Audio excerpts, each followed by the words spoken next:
Hey everybody, thank you for joining this 4 out of 6 webinar series that we're doing, and I hope everyone's doing well. Today we're going to be talking about creating a life-giving remote culture, and really it's about how do you create a remote culture, a great remote culture, and then how do you build a strong remote culture, and how you build a culture document that resonates or correlates to that remote culture. So webinar today, creating a remote culture, call it life-giving remote culture, and then how do you create a culture document that connects to that culture that you're trying to build.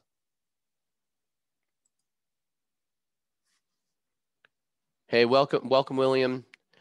Thanks for joining. Hey, how's it going?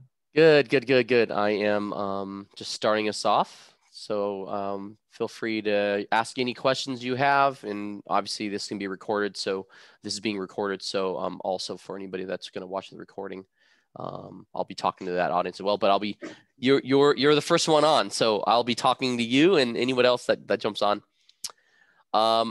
Again, today's topic is creating a remote culture, a remote work culture, and then how to create a culture document that highlights or aligns with that remote work culture. Myself, I'm CEO and co-founder of Reconciled, an online bookkeeping and advisory firm based in Burlington, Vermont. And I launched this in August 2015, and we've grown very quickly into a nationally recognized online accounting firm with a team of 50 people scattered in 10 states and working with hundreds of customers across the country. I also co-founder of a couple of other companies, one called Sazable. It's a financial reporting application, as well as co-founder of Humanly, an online HR service for entrepreneurs. Married to a Vermonter with raising 3 kids, and have an MBA from Babson and a accounting business degree from Arizona State. So I'm going to talk to you today about Reconciled's employee experience, but really the idea of creating a remote work culture is really in 4 phases. We think about it in 4 main phases. The one is how do you hire? What is your hiring practices like? And hiring practices in a remote work culture can work somewhat similarly to an in-person, but there are some key differences. Secondly is how do you onboard your employees? So what is it like for the employees to come into your company? What is their experience like? Third, what are the we call rituals for engagement? What are the rhythms and rituals that your employees are going through, whether they're in person or remote? And in this case, remote. What are the rituals they're going through that they're going to need to stay engaged? Because remember, as a remote work company, they're no longer focusing on working at your office. So they're going to lose out on the ability to engage with you in informal and formal ways at a physical location. So what are those rituals of engagement? And then last is finishing the journey.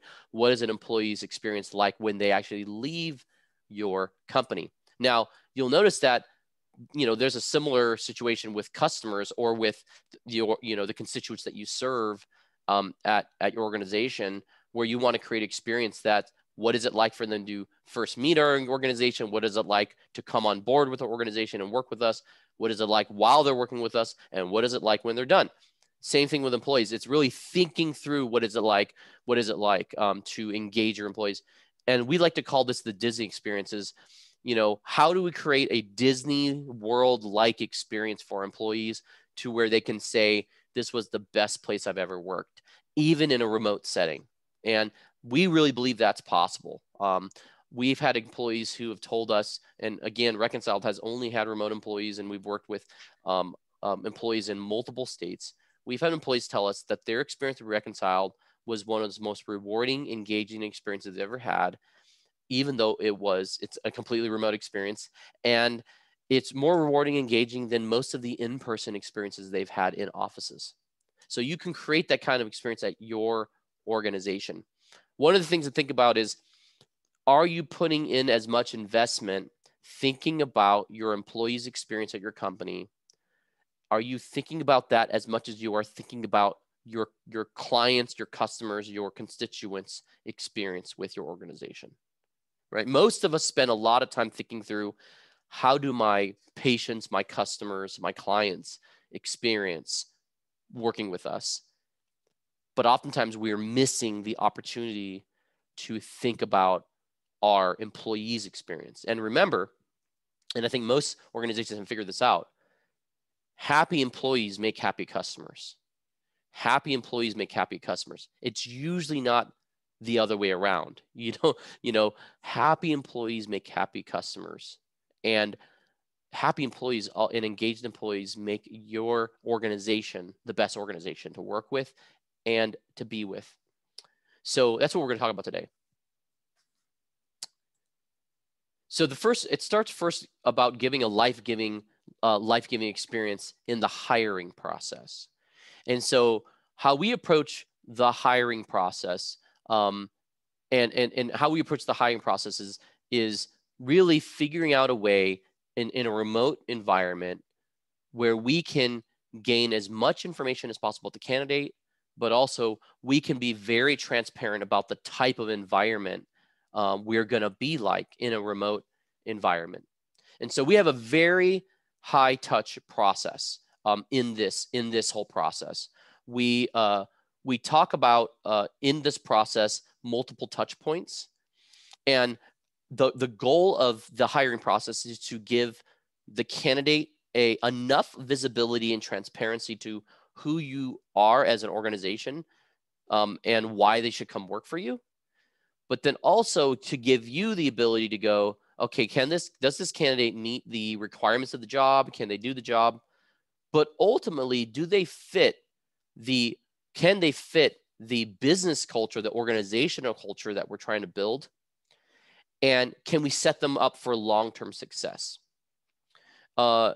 Most people who have been really good at this know that you can hire somebody who's very competent and somebody who can do the job. But from a culture perspective, for your organization, they're a bad fit, right? That is usually the hardest piece to hire for, is the cultural fit. Because oftentimes competency and skills can be trained or learned on the job. Or you can do professional development on that. But cultural fit often cannot be trained. It only can be modeled. And if somebody wants or resonates with that culture, is really up to them and up to them experiencing that with you. And oftentimes, we're quick to make competency and skill set decisions. And it's really hard to figure out if they're going to be a long-term culture fit. And the way you do that is you make sure you have a really thorough vetting process. So, for example, at Reconcile, we start with a one-way video interview process. So somebody applies for a role. We put the role up on obviously we have the role up on our website. We have the role up through different recruiting channels. They apply for the role and they have to do a one-way video interview, the resumes that get through. And what does that mean is they're submitting through SparkHire, a tool called like SparkHire, literally answers to a few questions. And those questions engender, why are they interested in applying for a job here? What is it that why are they interested in applying for the job? What is it that they can contribute to the company, not just to the role, but to the company? And why, why would they be a great choice? Well, why hire them? It lets them talk to us and sell themselves. Now, there are a lot of people that won't do those interviews, right? Won't do those video or those video submissions. For us, it's important because in a remote environment, video communication is a priority. And your ability to communicate via video in a remote environment is a skill you're going to have to be very comfortable with. So we want to only hire people who are willing to take the time. And it shows when they take the time, it shows that they're serious about applying for the job. We only want to consider candidates that are interested in doing something like that. And so it immediately filters out a lot of people, because if they're not comfortable on a video and they're not comfortable with the tech to do a recorded video on their computer or their phone, then they're probably not going to fit well with us. So that one-way interview process has kind of a multiple reasons why we do it, and it really gets us to the prime candidates that come to the top of the funnel. And William put, and you make sure to be really clear up front about what your culture is like, so that the candidates can assess if you would be a good fit for them. Exactly.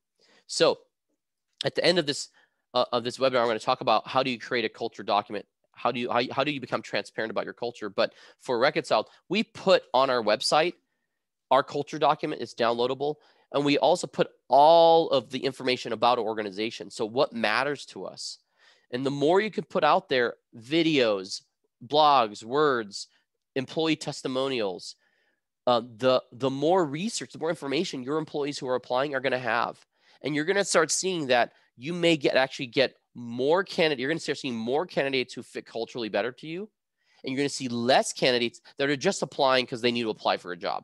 We know that there are a lot of candidates that apply. You get resume, you're like, why did you apply for this job? And you realize, oh, they are applying because they have to meet some kind of job submission requirement, or they're just doing it because they saw it and they saw interest, but they weren't interested enough to do a video or to really go the long way. And that's why having that information out really helps. And then also personalizing the experience for the candidate. So when we do this one-way interview process, and then after that, we do multiple interviews after that, they get to interview at different levels of the organization, and it ends with an interview with me.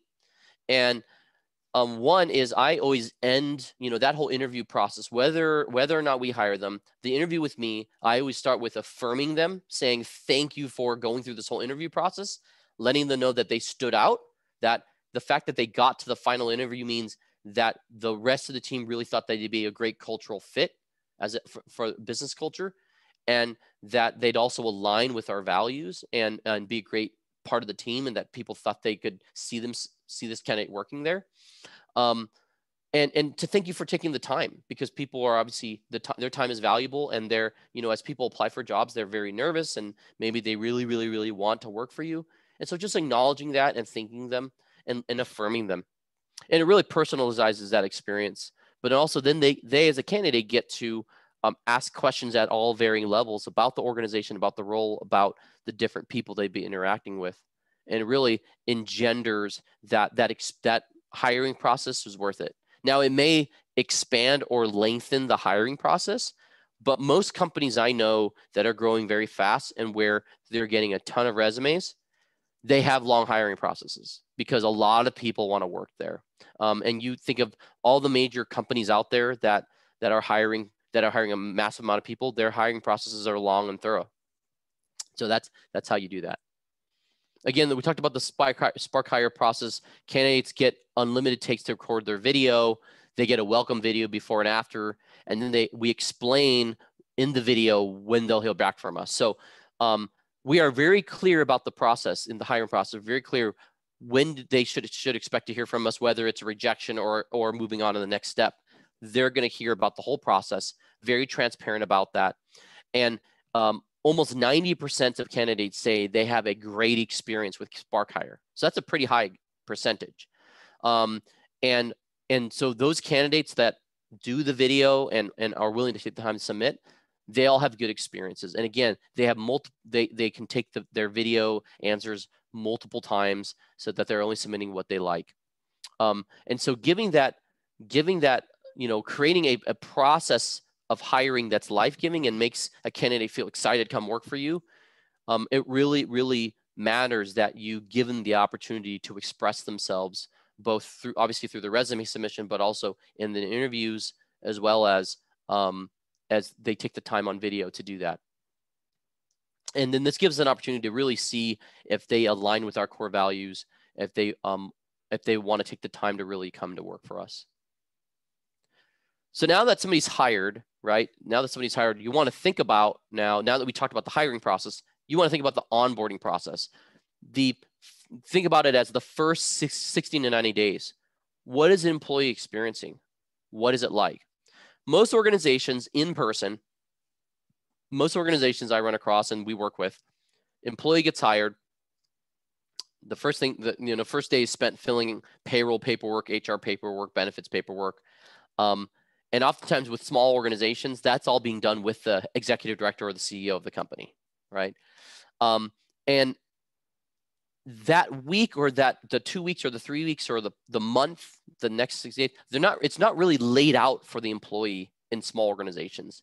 And we're saying, hey, this is your opportunity to really lay that experience out. Hold on one second. Quick sneeze there. So the onboarding experience is your opportunity to create a very personal and intentional experience for your employees that shows that you're really excited that they're there and that you want them to succeed. Remember, you just spent all this time and effort interviewing for these candidates. The last thing you want them to do is to set them up for failure or to set them up to have a lot of hurdles. So in a remote environment, that means you've got to set up very clear instructions and timelines for them. Because remember, you're losing their ability to just come down to the office and talk to you. You're losing that ability in a remote environment. So in a remote environment, you've got to create a personal and intentional plan for them of what you want them to do in their remote setting from their home office. You want to create and feel a welcome to the team, even though they're not in your office for you to have a welcome balloon or welcome chair or whatever it is. You want to create that welcoming environment. Remember, most remote employees, they're waking up, they're getting breakfast, they're getting ready for the day, putting their work outfits on, and then they're going to the office in their house or they're going into their bedroom. And so that's a shift they're making. You want to help them make that shift to the mental mindset you want for them to be successful. This also validates the candidate's adjustment to remote work, right? You want to help them validate and you help affirm that, hey, we recognize this as a remote job. And for many people, this might be the first permanent remote job they've taken. Many people have experienced remote work because of COVID, but now the reality of a permanent remote job, you're going to have to make sure that you set up that expectation and what you expect and what you expect from them and what they might expect or what assumptions they might come in with. If they're not new to remote work, if they are experienced at remote work, you still want to set expectations because the expectations of the previous company are going to come into your environment if you don't set the expectations. So if you have more of a daily touch base kind of organization and you need to do a daily touch base remotely, then you need to make sure that's on the calendar. You make sure that's like an expectation. If you're more of we meet once a week and then we're hands off and you are independent, you want to make sure that's really clearly stated in the whole interview process, but also on day one to remind them, hey, you're going to have a one-time touch base, 30 minutes or an hour with your supervisor or with your team once a week, but the rest of the week you're on your own and you're expected to do these tasks. If you have an environment like that, be ready to have very clearly outlined instructions for what is expected to be accomplished, what systems are supposed to be accessed, all those things, those first few weeks. And so, for example, at Reconciled, we have a new hire board, a Trello board.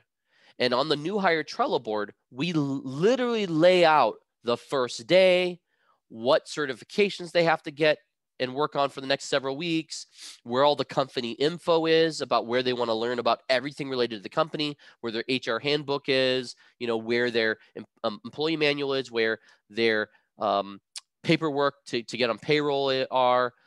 We have a link to all the apps and tools we use for remote work. So a link to Trello, a link to Grasshopper, our phone system, a link to QuickBooks, or a link to T-Sheets.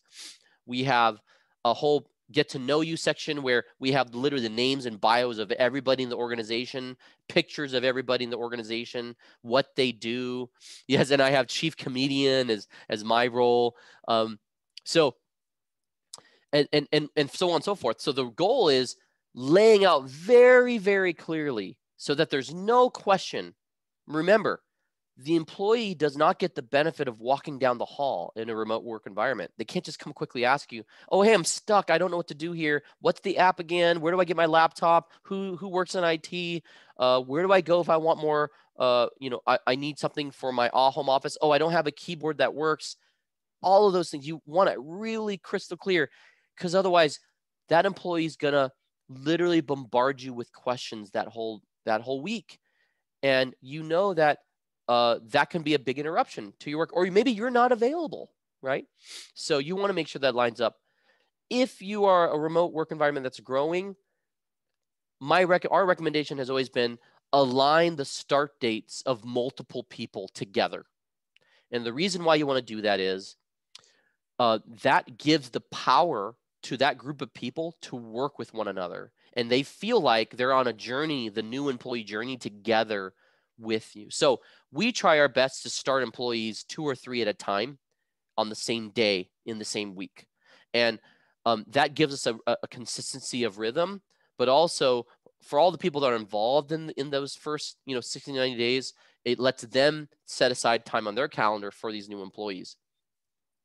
Another recommendation is in the onboarding experience to assign a mentor. What does that mean? What's a mentor? Well, a mentor is different than a manager.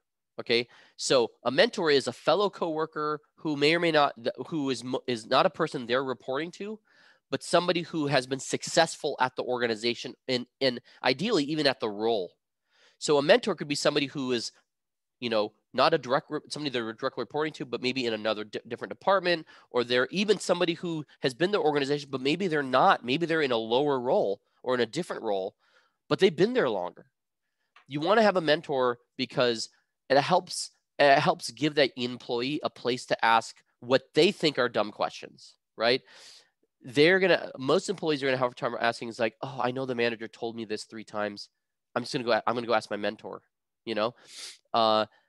It gives the opportunity to ask I want to ask you this, and it's not going to impact my role. It's not going to impact my performance review. But what is it like? I noticed the executive director cracks these certain jokes, and they're kind of dry or funny, whatever. Am I expected to laugh, or those kinds of things? I feel like people have these inside terms and these inside jokes because they've been working for so long together. What does this mean? What does this acronym mean? What's this story? Can you tell me about it? That's what the mentor is doing. The mentor is helping them be successful in their role and ultimately culturally in the organization. So we want to recommend that as well. But yeah, making it really clear in those first 16 to 90 days. So then workplace routines. These are the rhythms. Okay, these are the rhythms. These are the rituals that you want to have with your employees. In a remote work environment, remember, your employees do not get the benefit of the 60% to 80% of communication that happens non-verbally. The only times they're gonna be able to get that, the only times they're going to be able to get the nonverbal cues is on video calls, right? Or if they get the rare chance of meeting you in person for lunch or coffee or something. So rituals, workplace rituals, employee engagement rituals are really important because you're trying to replace in some way all of the workplace in-person interactions that have happened in an office. So remote or not, you need regular routines to check in with employees. You got to have those. So you got to have routines where if you're a manager, that you're checking in with your direct reports, and then you also have a place where the whole company is engaging with one another. But then you want to have those informal times where I'm not reporting to somebody necessarily, but I've got coworkers that I'm doing similar work with, or we're engaged in a project together that I'm connecting with, both informally and formally. And the key here is that leadership is engaged. They've got to be engaged in connection. So it's really important that they have times where employees can both be on what we call scheduled spontaneity, right? Where an employee and leaders in the organization are accessible. No different than you've heard of organizations say, I have an open door policy, just come on in anytime, my office door is open. Well, what's your virtual office door? What's your remote office door? Is it, hey, on my calendar, I always have, open periods between 8 in the morning and 10. That's where I get a lot of work done, but you can ping me on there. You can send me a message on Slack. You can initiate a Zoom call during those periods. Or is it Friday? Every Friday, I keep it fairly open. I'm doing work, but please ping me. I want to do some video calls. I want to check in with any of you. Those are really important. Quick touch bases on a regular basis throughout the week, whether it's every other day or twice, or twice a week, doing quick touch bases. Those are the kinds of things. But on a remote work environment, you're going to need those intentional work-related meetings scheduled, like, performance reviews, weekly staff meetings, or monthly staff meetings, meeting with your direct reports. But again, there's those unscheduled times. And those mimic the water cooler moments, those at the office, those mimic getting the random coffee where you say, hey, you want to go get coffee real quick and take a walk and come back? Those engagement periods we take for granted, that those are really personal connection times that create culture and a sense of camaraderie and a sense of unity that you're going to miss in a remote environment if you're not intentional and set those up. William says mentorship often happens organically. Yeah, but I like the idea of setting them up intentionally as well. William, do you have any kind of mentorship examples you can share, or even employee engagement examples you can share at your organization? I don't think, other than direct supervision, there's nothing formal set up, but as we've all been primarily remote the last year, we've definitely found that, I was going to call them cliques, but I don't think that's quite right because they're not exclusive. But we found that there's certain people that their projects align. Mm-hmm. And so, and what I've seen, and it's been really heartening to see sometimes, is we'll have a meeting with a particular intention, where there's 5 people on a Zoom and they're talking about a specific project, and there's goals and there's, notes. And then the meeting ends and there's a couple people that will regularly say, well, can you hang on for a minute? Because there's that other thing I want to talk to you about. Yeah. And a lot of times that's just, or they'll intentionally get there a little bit early. And so they have a little time to just connect and chat. That's and I've great. Definitely seen how different relationships form within the organization that complement each other. Yeah, that's I think great. It makes a lot of sense. But that's I've never heard anyone before suggest setting this up in an intentional way other than like direct chain of command. And I think that's really wise. Yeah. And I and of course, like you mentioned, there's natural relationships that build because they're working on similar projects or the same projects, and they just need to be in touch and in sync. And those are important. But then there's also the importance of just creating relationships throughout the office so that that are not related to work or a specific project, but allow a sense of trust to be built so that when future projects come up, that trust is already built. Or when there's a really challenging time in the organization, that everyone is connected to everyone and they're like, oh yeah, I want to come and help you. What can I do for you? Those are the times that it really matters. And the advantage of in office is that those kind of relationships are built very quickly because we're in proximity to one another, and you can go and just randomly say, hey, do you want to grab lunch? Do you want to grab coffee? Whatever. It's harder in a remote environment. And so, for example, I do a weekly coffee with the CEO. I don't get to see all the employees, right? We're not in one office. So I do a coffee with CEO. It lets everyone know I've got 30 minutes once a week at this time. You can get coffee with me. You can come hang out. I'm not going to talk about work. We're going to talk about random topics. I'm going to leave that time, but come and hang out, get to know me. I might want to get to know you. So those are opportunities. We do a reconciled staff fun every 3rd and 4th Friday of the month for 30 minutes. We play an online game together.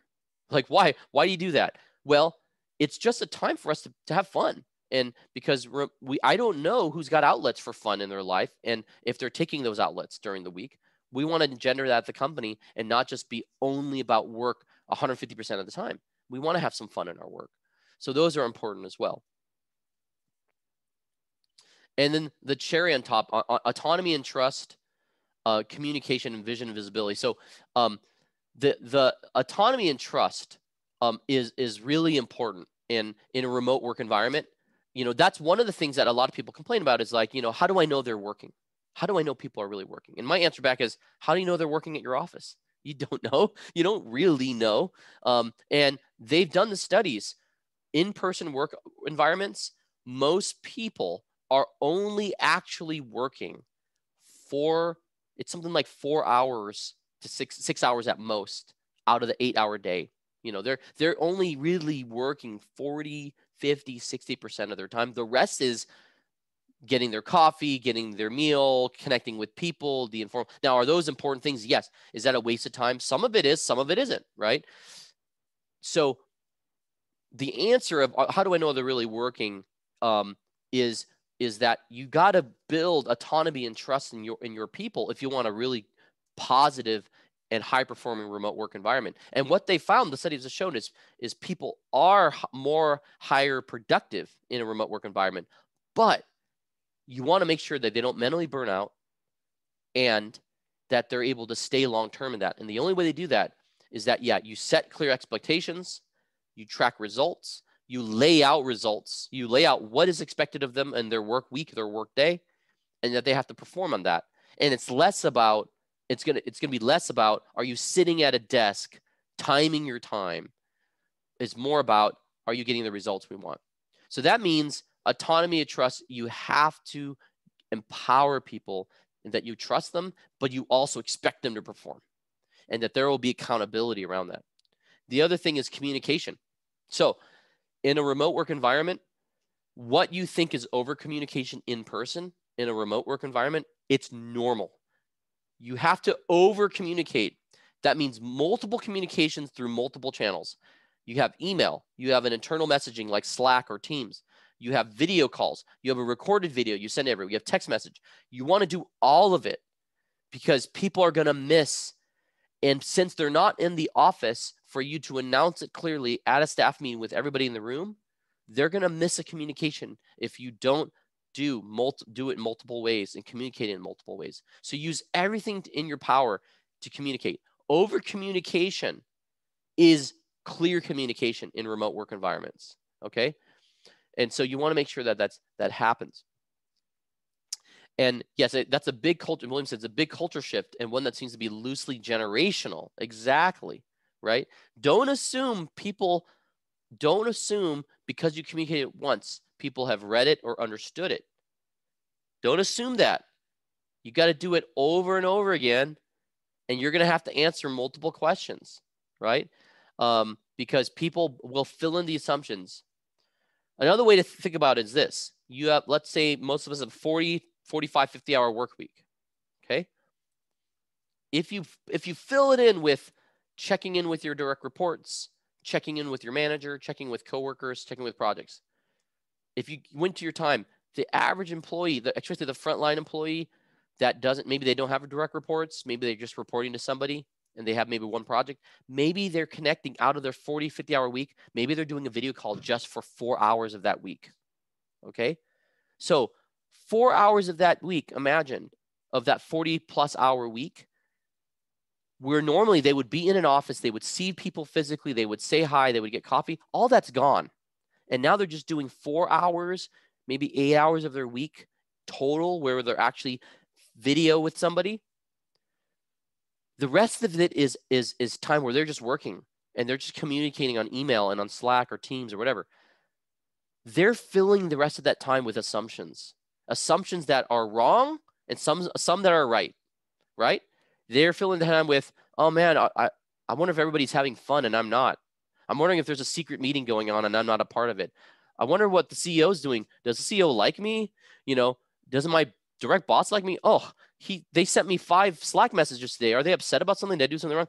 I had a call today with the operations team at our company, which makes up most of our company. And sometimes I'll randomly, when I'm traveling or I'm waiting in a waiting room at a doctor's office or whatever, I will send messages to everyone at my company just saying, hi, how are you doing? I want you to know how you're doing. I'll send a Slack message. A lot of people think, uh-oh, I got a message from Michael, the CEO. What did I do wrong? Right? They're filling an assumption. They have an assumption in their mind, right? Because they're not interacting with me at an office regularly. They don't see me come in smiling, saying hi, singing a tune, bringing them coffee. I don't have the opportunity. So they make it say like, if Michael reached out, something must be wrong. And I remind everybody, no, this is a remote work environment. I'm checking in because I don't get to interact with you. I don't get to talk to you. So yeah, there's never a correlation between that. But if the only time you reach out is when they're in trouble, they will assume that regularly. So you got to reach out with positive affirmation. You got to reach out with questions. You got to always assume the best in a remote work environment right now. It's really, really important. It's important to understand different learning and communication styles. Exactly. Some people can do everything in writing, while others require live conversation to feel heard and to really be understood. Exactly. Or understand. Exactly. Some need you to articulate it by voice and see your lips and see your emotional connotations around it to understand how important the announcement is. If you haven't set clear expectations on, it runs communications, clear expectations on how fast is someone supposed to reply to emails? How fast are you expecting them to reply to a Slack message or a Teams message? Is it faster than text? If you send them a text, do you expect them to reply within an hour? Those are all important. Remember, because all of these are asynchronous communication. On a video call, if I ask a question, the expectation is you answer that fairly immediately, or you give it a pause and you answer. You don't wait 24 hours. You don't wait 12 hours. This is called synchronous communication. Most remote work environments, synchronous is the minority of the communication. Asynchronous is the majority. So email, text, Slack or Teams, another communication tool. How fast are you requiring people to respond? Different generations and different people's experiences have different expectations. Some people think a text is immediate, right? And as we see the bubble on the iPhone of the person replying, we're waiting with bated breath. What are they saying? What are they writing? Same thing in Slack. It's like, what are they writing? What are they writing? And then sometimes they stop his message and then they don't respond. And you're like, wait, what? You were going to type something. So you want to make sure those expectations are there as a company, that they're there. If somebody's out and not able to communicate, do you expect them to put a status update and to let everybody know what they're doing or not? How long do they have to be out to do the status? Is it, if you're only out 30 minutes, don't worry. If you're out for 4 hours, put a status update, right? You have to be really clear, or others will put in their own assumptions from the other workplaces they've come, or from whatever logic they have in their brain that might not work for everybody at the company. So that's communication. And then vision, visibility. Make it really clear to everybody that what the organizations are going to be about. This vision visibility is really important. And we're going to talk more about it when we get to the culture document. But it allows you to put, because of your communications there, because of autonomy and trust is there, because you've really created clear expectations, that vision visibility allows people to understand really clearly, especially in remote work, where are we headed? Where are we going? What are we trying to build? I'm going to give you example of a staff video that we send out once a quarter. This is an example. It's just an example. It's not something that you have to do, but I want to play it for you real quick to show you an example of what we do at Reconciled.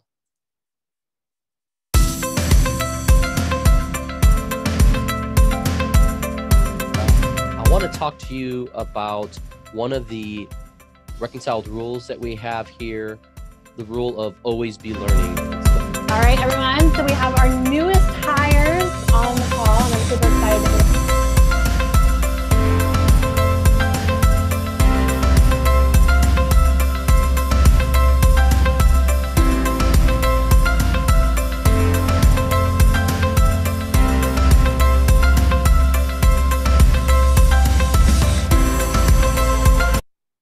Right. So that's an example of a video that we've put out that as a way of using video to communicate when we're in between meetings or in between all company staff meetings, because you can't have those all the time. So we leverage these videos to communicate things that are important to us. And so that's an example of something you could do, where you could do video announcements that coincide with a newsletter that you've sent out, or an update you've sent out, or a message from the CEO, or for any leader for that matter. And I encourage you on these kinds of videos to record videos and to have different managers, different leaders recording those. Don't always let it be the same person, because it's going to help create kind of variety and also perk interest in multiple people. All right, this is the culture document, and so this is one of the things I want to spend a little bit of time on is how do you create a culture document? What does that look like? This is Reconciled's culture document, and it represents very clearly what our mission, our vision, our values are, and then what we call Reconciled's family rules or team rules. Okay, so the mission of an organization, of your organization, generally is, what do you do, right? What is your mission? What do you do? What kind of service or product do you provide? That is your mission. What is it that you're trying to solve? That's the mission. Who do you help and what do you do? Who do you help and how do you do it? That's your mission. Vision is, who do you want to become? What kind of organization do you want to become, right? So as mission is describing who do you help and how do you do it? Why do you do it? Vision is, what do you want to become? What do you ultimately become? So Reconciled's vision is to empower 10,000 entrepreneurs and sustain 100,000 jobs in their communities where those entrepreneurs live, in their communities. So we want to serve 10,000 entrepreneurs on a monthly basis because we serve customers regularly on a monthly basis. We handle their bookkeeping and their accounting work. That's a big vision. That's a big vision. You know, to date now, I think we're at about 400 customers that we serve on a monthly basis. To get to 10,000 is massive. Our estimate is we would have to have about 1,000 employees to be able to do that, to serve 10,000 small business customers and organizations across the country. So putting a big vision out there, quantifying that vision of what you want to become is important, because it lets and it reminds the employees that work for you, especially if they're remote, it reminds them, what are you all trying to accomplish together? What are you all trying to do? Where are you trying to go? They know what your organization does and how they do it, but what's the big vision that you want to set? So you want to put that together with your leadership team. Again, the mission being, who do you help? Who do you serve? How do you do that? And then the vision is, who do you want to become, right? Who do you want to become? Where are you trying to go? In regards to the values and the family rules, you can actually do this exercise. You can do it one of two ways. One is you can start with the values and writing down words that represent who you are. And my recommendation is you don't have that many words. You want to list down, 3 to 5, 6, at most 10, but really 3 to 5, because that's what people are going to remember. Words that represent your values. If you were to describe, your organization and what matters to you, what are those 3 to 5 words? And a way to get those is just to ask your leaders, or ask the employees if you have a small organization, is, hey, what do you think describes this organization? What matters to us? And put those down. And then you use descriptors of those. So for example, for us, independence, what do we mean by independence? We mean a remote first approach. We mean technology, using technology. We mean responsibility, and we mean flexibility. That's independence. We value independence. We value satisfaction, right? What does satisfaction mean? We mean a vision worth living for, right? We want you to have a vision worth living for. We want work-life harmony, not work-life balance. We want your work to harmonize itself with your life, So that means if you love working a lot because it works with your life, great. If it means you want a place where your work allows you to be with your family and to be involved with your kids or involved in your community, great. And we also want you to have challenging or stimulating work. So that satisfaction is around your work. So having the scriptures for those values are really important. That way you give kind of handles to the values you've put together and why. And then the last piece of the behaviors, you can do the behaviors first, or the family rules first, and then the values. And, based on the family rules, look at what values pop up, or you could do the values first and then the family rules. The family rules, some call this behaviors. Culture at an organization is really built around a set of behaviors. So I'll give you an example. How do I create a culture of cleanliness at home with my kids, right? The first, before I had kids, my wife and I had to create a culture of cleanliness. So what did we do? After we ate a meal, we put the dishes away. We put it in the dishwasher. We didn't leave anything in the sink. After, using the bathroom, you make sure that everything looks clean, right? After you, if you need to put your clothes away, you don't just leave them on the floor. You put them in the laundry basket. You create a culture of cleanliness. If you're having friends over, you make sure that the space is cleaned and vacuumed and all that stuff. So then what do you do with your kids? You teach them, when you wake up, you make your bed. Do you have to make the bed? Is the bed going anywhere? Are the sheets going to just disappear on you? No. But you engender a culture of cleanliness by saying to your kids, make your bed. When you're done with playing with your toys, you put them away. You don't leave them out, right? When you're done eating, you ask for permission to leave. You pick up your plate and you pick up your cup. You bring it to the sink, or you put it in the dishwasher, or you wash it before you leave. Those all create a culture of cleanliness. That was a behavior you have to teach. It was a behavior you had to teach. So the thing that in regards to the behaviors at a company, right, it sounds a little different, is my recommendation is you get a group of managers, leaders together, or even your best employees, and you sit down and you literally write out, what are the behaviors that describe the perfect employee at our organization? What are the behaviors? Okay. So for some, showing up early is a very important behavior. Showing up early, right? Showing up early in some organizations is showing up on time. So if showing up early is important, you need to put that down as a behavior and saying, show up early, right? Show up early. Why? Showing up early allows you to be prepared for a meeting. It allows you to prep information for a meeting. It allows you to do anything last minute tech issues to deal with. Showing up early for a meeting lets you, be present at the meeting. That might be the value. That might be the behavior. One of our behaviors is become a problem solver and solve your own problems as well. Approach every problem as an opportunity to not focus on who is to blame, right? Focusing on the opportunity. Every problem is an opportunity. Don't focus on who is to blame. Use the tools and resources at your disposal to find a solution first. Don't think, I have to go to this person to get an answer every single time. That person probably is using Google too to find the answer. So find the answer, right? I tell my people in my organization, just because I've been in accounting for so long, for all my career, doesn't mean I have every accounting answer. There's a lot of accounting things that come up. I've never done it before. And I'm literally going to Google asking for the answer.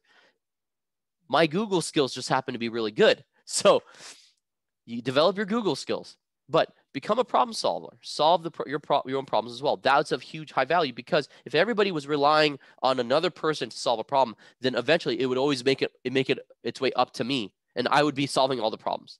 And obviously, no single individual can solve all the problems at your organization. So writing those things out and just literally describing the behavior, being very specific, describing the behavior, right, of what you want. If being responsive is an important value, right, and being timely and responsive, literally say that as a value. Be timely in your responses. Be brief and timely in your responses. Be very specific, right? If you do not want detailed responses in a long Slack or Teams message, you want to be very detailed in that. What behaviors make up the perfect employee? And you want to describe. And my recommendation is, don't list out 30, 40, 50 rules. Just list out a simple set of a dozen or less. That's my recommendation, so that people can remember them, and then use them, talk about them in your meetings, bring them up, give examples, call out individuals that model these behaviors really well, right? So if somebody is taking ownership, you praise them and say, hey, thank you for taking ownership of that problem. Thank you for taking ownership with that customer. Thank you for treating this company like it's your own, or this organization like your own. Praise them. And when they're not, remind them and talk out this behavior. Or if someone's not showing up and being present, if someone's showing up late to meetings, they're distracted with apps open, or with Facebook, or whatever it is, or kids or dogs or whatever it is in their house, remind them, talk to them about showing up and being present at the meeting, being present with other employees, being present with customers or patients or clients. It's really, really important to talk about them. The last piece, when an employee leaves, hopefully not every employee that leaves, you want to just kick out the door right away, right? Some employees we lose, especially in this kind of right now environment where employees are high in demand, all roles are hard to fill. They're employees you're going to lose, and you're going to completely miss them. This is your opportunity. One, there's a few things you can do. Stay interviews. Stay interviews are interviewing employees on a regular basis, whether it's once a year, once every 6 months, asking them what keeps them at the company. You get to learn what keeps somebody at the company and what motivates them and why. And also, if there's a risk, you get to hear if there's a risk of losing them. Because if they say, I'm here at the company because one day I want to be your next chief operating officer. And if you can't ever see them happening, that ever happening, then you need to make sure that as you develop them, that there is a clear reality that they're never going to get that role, right? But if you're like, oh, I didn't know you wanted that, and actually I was thinking about that for you too, I want to set you up for success to that, because that employee may not know that you have them in mind. So let's stay interviews. The other one is exit interviews. When an employee leaves, you want to talk with them, even if it's a bad reason, right? Even if no bad reason, having that interview and going, why did you leave? Can you tell us about what we could have done better? Could you tell us what we could have done to keep you? Those are all important. And some employees, they're going to say, you did nothing wrong. This was actually an amazing experience. I just found this other great opportunity, and I want to go to a different direction. It's a different industry, whatever. So some employees you can't. Some employees, they're getting offers you can't match. It's impossible to match, right? We have employees who have left. They've gotten double salaries because we did so well at preparing them as an employee. Now they're getting offers for double the salary somewhere. We can't do that. We can't match that. We can't match that, right? It's a completely different role, completely different company. We can't match that.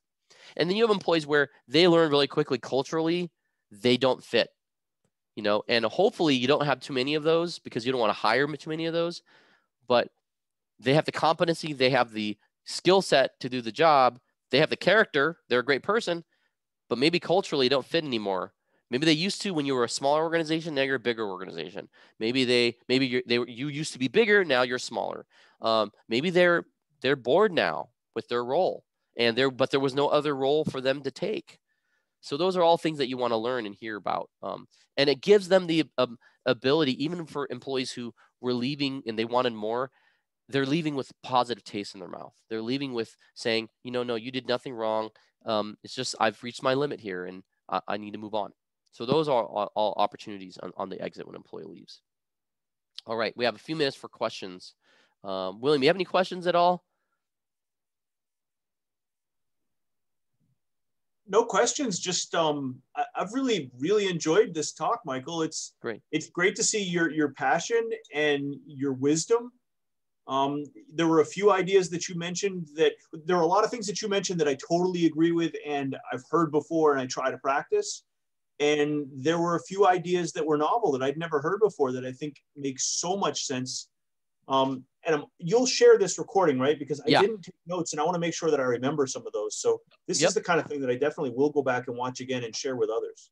Yep. I will definitely do that. And one of the, obviously by the way, sounds like a fantastic place to work. Oh yeah. If I was an accountant, I would be knocking on your door. Thank you. Yeah. We have a lot of accountants that do knock on our door, which is great for us, and our website, the second most visited page is our career page. Right. And so that says a lot to the demand for remote work, but also to, creating a place where people want to come work. So that's really, I think really, really important.